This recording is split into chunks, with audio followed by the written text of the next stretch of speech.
Hi everybody, my name is Errin Stanger and I'm the Deputy Director at the Arkansas Regional Innovation Hub. And my entire team loves this book because we work with entrepreneurs. We help people build prototypes. So they come in with an idea for an invention in mind, just like Billy Shore. And we work with them to build their prototype. And then we also help them sell their prototype and find ways that they can sell their prototype. So this book is really fun and it's a treat to be able to read chapter 10 to you today. So here we go. I stay up late, working on the sibling silencer. I want everything to seem normal so the anti-thief won't suspect anything. Finally, I go to bed. I'm thinking so much about the anti-thief and the alarm system that I can't concentrate on the sibling silencer anyway. Philo's already been asleep in his doggy bed for a couple of hours. He seems to be dreaming because he twitches and he makes little snuffling and yipping sounds in his sleep. I lie in the dark. The house is quiet. I think about the sibling silencer and the last couple of snags I've hit. Then my eyes start to droop. They close. I'm breathing more slowly. Then bring, the alarm. It's going off. My lights have snapped on. I see my clock. It's the middle of the night. I must have fallen asleep. Still groggy, I look around for the anti-thief, but the only other living being in the room is Philo. He's sitting in the middle of the room staring at me. He lifts a paw, hoping for a treat. I use a remote control to shut off the alarm. When I set the alarm's volume, I made sure it was loud enough to wake me up, but not so loud that I'd wake up anyone else in the house. I listen for footsteps, but hear nothing, except the ticking of a clock downstairs. I decide to check my desk. There's something on it. I can't believe it.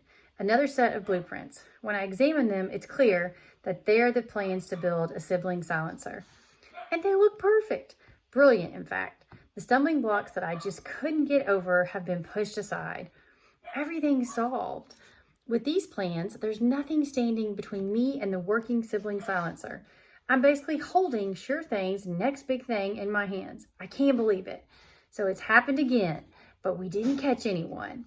I spend a few more minutes studying the blueprints, then I put them in the drawer and lock it. I turn off the lights. Back in bed, my mind races. How could someone have come into my room, put blueprints on the desk, tripped the alarm, and then disappeared before I saw them? I'm sure I woke up as soon as the alarm went off. Philo stands up and scratches his bed as though he's trying to make it softer, like someone plumping a pillow. He does this every night, even though his bed never gets any softer. He's only managed to rip out the bottom of the bed. He was the only one in my bedroom when the alarm went off, but a dog couldn't possibly have been the one to figure out the blueprints, could he?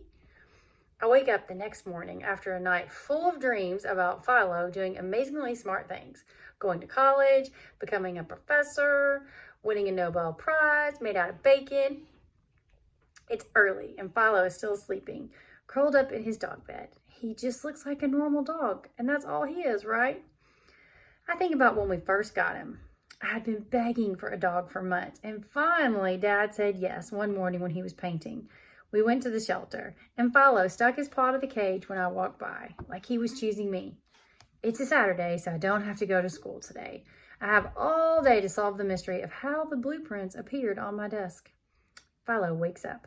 He stands, stretches, and looks at me, ready to go outside for his morning bathroom break. I look at him. It's the light of day. I realize that it was pretty ridiculous to wonder if he could have written the blueprints. He almost definitely didn't do it. But maybe he can tell me who did. When I look into Philo's eyes, it sometimes seems like he's thinking, like he's got something he wants to tell me. Usually it's, I would like a treat, please. But maybe he has more to say today. Secrets that want to spill out that little doggy brain. And if I'm clever enough, maybe I can figure out a way to communicate with him. Woof, Philo says, impatient to go outside. At least, I think that's what he's saying. If only I had a dog translator. Woo, now that's a great idea. Maybe that should be our next big thing. After the sibling silencer, of course. Come on, Philo, I said, let's go outside. The second I say go, Philo gets excited. We head downstairs. I grab Philo's leash, clip it to his collar, and head out the back door. He accomplishes his goal. But we stay out in the yard. The gate's closed, so I unclip his leash and let him wander around sniffing the ground. I pull out my phone and start searching for information about dog intelligence. I read that dogs can understand up to 200 words. If Philo could understand 200 human words, then that means he can understand 200 ideas. And if he can understand 200 ideas, it seems like one of those ideas could be, I know who left those blueprints on your desk last night. If only he could say 200 words. As we go back inside the house, we run into Dad, headed out to the little art studio he built in our backyard. Good morning, he says, as he scratches behind Philo's ears. I want to ask Philo, was it him? Did he do it? You can tell me. Maybe I can get Dad to admit to it. How was your night? I ask innocently. What do you mean? He asked, puzzled. We're both pretty sure this is the first time in my life I've ever asked him how his night was. How'd you sleep? Oh, great, like a rock, all night long. How about you? I think about telling him what happened, but not just yet. I'm still trying to figure it all out. If he did leave the blueprints, he's doing an awfully good job of pretending he didn't. And Dad's not much of an actor. When it comes to keeping secrets, my dad is the worst. You can tell he's hiding one because every time he looks at you, his eyes get wide and he purses his lips like he's trying not to say something. It makes him look like a fish. I slept okay, I said, checking his face for anything fishy. That's good, he says. I know you're worried about your next invention, so I'm glad you could sleep. Sleep's important. It's tough to be creative when you're short on sleep. How do you know I'm worried about my next invention? I asked suspiciously. Because you said so repeatedly at dinner last night. Dad laughs. Oh, right. Philo and I go inside. I feed him and give myself a bowl of cereal and add some blueberries on top. While I'm in the kitchen, Emily stumbles in, rubbing her eyes. Why is everyone so loud? She complains. It's Saturday. I wanted to sleep in. But you and Philo and Dad are so loud. Ugh! She opens the refrigerator and stares. Sorry, I say. Did you have trouble sleeping last night? What? She asked, still staring at the contents of the fridge as though she hoped something delicious will materialize right in front of her eyes. Were you awake in the night? Did you get up or see anything? She finally turns her head and looks at me as if I've lost my mind. What are you talking about? Did you see something? She closes the fridge without taking anything out. You didn't see a ghost, did you? I always thought this house was haunted. Remember that time I woke up and there were strange orbs on my walls? I remember that night. I don't tell her that I was playing a prank on her with a mirror and a flashlight. No, and I don't believe in ghosts, I say. You would if you saw one, she insists. This talk of ghosts is getting us nowhere. I change the subject. Hey, Em, do you think dogs are smart? She opens the cabinet and stares at the boxes of cereal. As opposed to what? She asks. You. Yes, I think dogs are brilliant. You think Philo is smart? She looks at Philo, walks over to him, leans down, and rubs the sides of his face. Nope, he's just a big dumb pup. Philo licks her face. Kisses, she squeals, kisses. You know, they say dogs can understand up to 200 words. I wish Philo could tell us what he knows and what he sees, like in the night. I watch her carefully to see if she looks suspicious or guilty, because I'm getting too close to her secret. She doesn't. She just looks as though she thinks I'm crazy. I've seen that look many, many times. I finish my cereal. I put the bowl in the dishwasher and whistle to Philo. Come on, boy, come on. He follows me up to my room. I've got an idea. I want to try something. I close the bedroom door behind us. I'm used to Emily calling me insane, but there's no need to give her more reason to think so.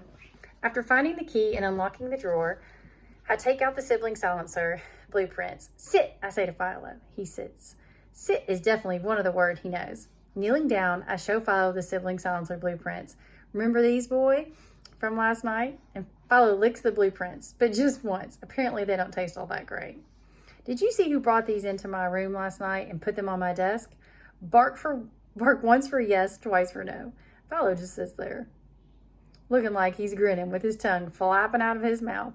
I look on my bookshelves and find a framed picture of me and my dad. I point to him. Was it him? Did he bring the blueprints? Bark once for yes and twice for no. Nothing. I search through my junkiest drawer in the closet.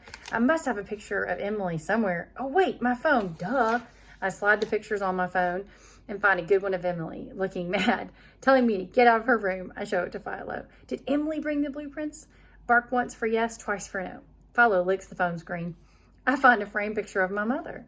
Was it Mom? Bark once for yes and twice for woof. He barked once. Could it be? Could my mom have somehow found out I was worried, come home, slipped into my room, left the blueprints, and slipped back out before I woke up? Quick, quick, twonk, twonk, bitty, bitty, bong. My phone's ringing. Is it Mom? But it's only Manny. Billy, he shouts when I answer. Meet me at the office right away. I've got to show you something. Bye. Wait, I say. Last night the alarm went off. I've got the blueprints for the sibling silencer. I know, and I know who the anti-thief is. Whew. So that ends chapter 10. What a good chapter. I hope that you spend some time looking through the family guide and enjoy all the activities that are ready for you to do. Have a great day.